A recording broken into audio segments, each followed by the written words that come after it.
పెందుర్తి మండలం పురుషోత్తపురం గ్రామంలో ప్రజాపిత బ్రహ్మకుమారిలు విశ్వశాంతి పాదయాత్ర ముగింపు కార్యక్రమం అత్యంత ఘనంగా జరిపించారు.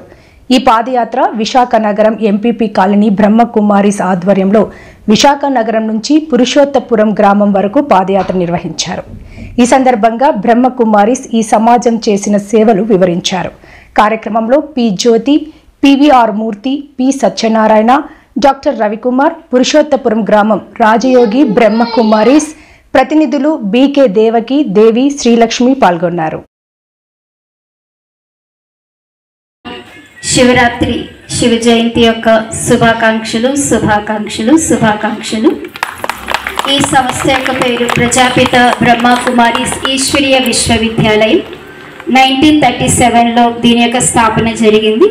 Head quarter mount Abu, Rajasthan. మొత్తం 140 కంట్రీస్లో అబౌవ్ 4000 బ్రాంచెస్ ఉన్నాయి. విద్యాలయం అనేటప్పుడు మనకు అందరికీ కూడా ఒక లక్ష్యం అనేది ఉంటుంది కదా.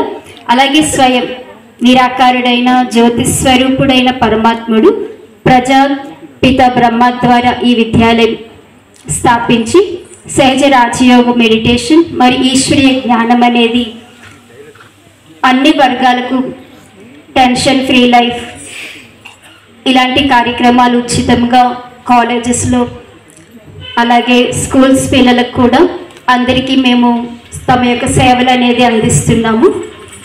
ఈ విద్యాలయం యొక్క లక్ష్యం ఏమిటంటే శివ పరమాత్ముడు మనకందరికీ కూడా ఈ భూమిలో అవతరించి మొత్తం విశ్వంలో మనం కోల్పోతున్న నైతిక విలువలు, ఒకవైపు మనం చూస్తున్నాం సైన్స్ యొక్క టెక్నాలజీ పెరుగుతుంది, ఫెసిలిటీస్ పెరుగుతున్నాయి. ఇంకొక వైపు మనిషి జీవితంలో టెన్షన్, యాంగ్జైటీ, డిప్రెషన్ ఇవన్నీ కూడా పెరుగుతూ ఉన్నాయి. అయితే మనసు యొక్క శక్తి, మనోబలం పెంచుకోవడానికి కోసం శివ పరమాత్ముడు భగవద్గీతలో చెప్పిన ప్రకారంగా మన్మనాభవ మంత్రం అంటే రాజయోగ మెడిటేషన్, మనం మనస్సుని ఈశ్వరులో ఎలా ఏకాగ్రం చేయాలి ఆ యొక్క మెడిటేషన్ అనేది ఇక్కడ చేయించడం జరుగుతుంది. ఇక్కడ యొక్క ముఖ్యమైన లక్ష్యం ఏమిటంటే తమ యొక్క సంస్కార పరివర్తన ద్వారా అంటే స్వపరివర్తన ద్వారా విశ్వ పరివర్తనం. ఈశ్వరుడు చెప్తుంది ఏమిటంటే ఎప్పుడైతే స్వయంలో తమ సంస్కారాల్లో దివ్యత విలువలు అనేది మనం తీసుకొస్తామో అప్పుడే మన సమాజాన్ని మంచిగా, భారతదేశాన్ని కూడా స్వర్ణిమ యుగంగా తయారు చేయగలం. అయితే మనం అందరం కూడా రెడీయే కదా, అందరూ ప్రామిస్ చేస్తున్నారు కదా, శివరాత్రి రోజు మనందరం కూడా భగవంతుడికి ఒక గిఫ్ట్ ఇద్దాము. మన యొక్క సంస్కారాల్లో ఆ దైవిక గుణాలు ధారణ చేసి మళ్ళీ ఈ భారతదేశాన్ని దేవీ దేవతల యొక్క రాజ్యంగా, స్వర్ణిమ భారతదేశంగా తయారు చేద్దామని అందరూ కూడా ఒకసారి చేతులెత్తండి. ఈ విద్యాలయం యొక్క లక్ష్యం ఇదనమాట. అందరికీ చాలా చాలా ధన్యవాదాలు. ఓం శాంతి. నా పేరు జ్యోతి. నేను ఇక్కడ మీకు దగ్గరలో ఉన్న పాపాయరాజపాలెం లోకాతల్లి గుడి దగ్గర ఉన్న బ్రహ్మర్షి పిరమిడ్ ధ్యాన శక్తి క్షేత్రం నిర్వాహకులుగా ఈ కార్యక్రమంలో పాల్గొనే భాగ్యాన్ని మాకు కల్పించిన నిర్వాహకులకి మా ధన్యవాదాలు తెలియజేసుకుంటున్నాను.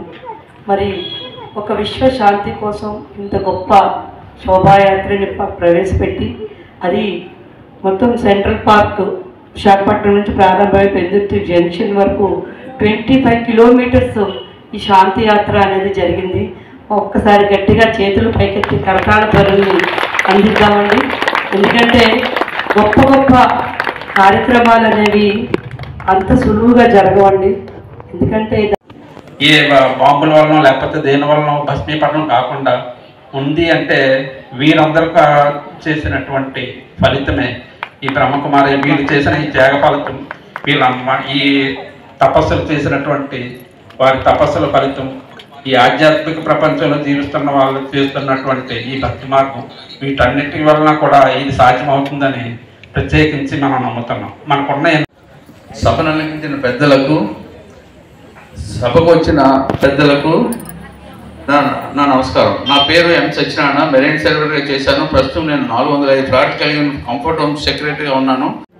పేరున కృతజ్ఞతలండి. అంటే సమాజం పట్ల మీకున్న బాధ్యతని మీ వంతుగా మీరు నిర్వర్తించినందుకు ప్రతి ఒక్కరికి పేరు పేరున ధన్యవాదాలు. ఒకసారి మీ అందరికీ చప్పట్లు. ఎందుకంటే పక్కవారు శుభాకాంక్షలు మరియు వేదికను అలంకరించిన పెద్దలకు మరియు సోదరి మనులకు నా యొక్క శుభాభినందనలు. అయితే ఈరోజు విశేషంగా ప్రజాపిత బ్రహ్మకుమారి ఈశ్వరీయ విశ్వవిద్యాలయం తరఫున మన సెంట్రల్ పార్క్ నుంచి ఈ విశ్వ శాంతి యాత్ర ప్రారంభమైంది. అయితే ఈ విశ్వశాంతి యొక్క ముఖ్య ఉద్దేశం మనం ఇందాక సిస్టర్స్ కూడా చెప్పారు, ఈ ప్రపంచంలో సుఖ సాధనాలు అయితే పెరుగుతున్నాయి, కానీ మనిషిలో ఉండేటువంటి మానవతా విలువలు మాత్రం రోజు రోజుకి తగ్గిపోతూనే ఉన్నాయి. ప్రతి ఒక్క మనిషిలో కూడా రాక్షసత్వం అనేది పెరుగుతుంది. అందుకే అత్యాచారం, భ్రష్టాచారం అనేది రోజు రోజుకి పెరుగుతూనే ఉంది. కనుక ఇలాంటి సమయంలో విశ్వ కళ్యాణకారి పరంపిత పరమాత్మని యొక్క ఉద్దేశం ఈ మానవ సృష్టిని దైవీ సృష్టిగా మరియు ఈ యొక్క నరకాన్ని స్వర్గంగా చేయడం ఆయన యొక్క లక్ష్యం పరమాత్మ. ఆ లక్ష్యంతో భగవంతుడి భారతావనిలో అవతరించారు. కనుక మరి భగవంతుడి నిరాకారుడు, జ్యోతిర్బిందు స్వరూపుడు, ఆయనకి కార్యం చేసే కార్యకర్తలు కావాలి కదా. అందువల్లనే ఈరోజు విశేషంగా మీ ఎదురుగా ఉన్నటువంటి శ్వేత వస్త్రధారులైన బ్రహ్మ కుమారీలందరూ వీరందరూ కూడా గృహస్థ జీవితంలో ఉంటూ కూడా వాళ్ళ ఉద్యోగ వ్యాపారాలు వ్యవసాయాలు అన్నీ చేసుకుంటూ కూడా పరమాత్మని యొక్క నియమ ప్రకారంగా పరమాత్మని యొక్క ప్రేమలో వాళ్ళ యొక్క జీవితాన్ని అంకితం చేసినటువంటి రాజ ఋషులు అనొచ్చు మరియు రాజ్యయోగి. యోగి అంటే అక్కడ అర్థం గృహస్థిని వదిలిపెట్టి అడవులోకి వెళ్ళేదే యోగి జీవితం కాదు. పరమాత్మ అందుకే ఇక్కడ రాజ్యయోగి జీవితాన్ని ఇచ్చారు. ఇంటిని సరిదిద్దుకుంటూ కూడా మనిషిలో ఉండే మనోవికారాలపైన ఏ విధంగా విజయం పొందాలి, విజయం పొందినప్పుడే మానవుడు సంపూర్ణ సుఖశాంతుల్ని పెంపొందించుకోగలుగుతారు, ప్రాప్తి చేసుకోగలుగుతారు. ఎంతవరకు అయితే మనోవికారాలు ఉంటాయో అంతవరకు కూడా సుఖము శాంతి. ఒకవేళ శాంతి ప్రదేశంలో ఉన్నా కానీ శరీరానికి చల్లగా అనిపిస్తుందేమో, కానీ మనసు అయితే చల్లగా ఉండలేదు. మనసు చల్లగా ఉండాలంటే మనోవికారాలని తొలగించుకోవాలి. కనుక ఈరోజు విశేషంగా ఎవరైతే ఈ కార్యక్రమానికి అంటే సెంట్రల్ పార్క్ నుంచి పెందుర్తి మీదుగా ఈ శాంతి యాత్ర అయితే కొంత దూరం నడవటం జరిగింది, కొంత దూరం వెహికల్లోనే అందరం కూడా చేసాం. కాకపోతే ప్రతి ఒక్కరిలో కూడా మంచి పవిత్రమైనటువంటి ఆలోచనలు. ఎందుకంటే ఇప్పుడు ప్రతి ఒక్కరి యొక్క ఆలోచన ఉద్రేకాన్ని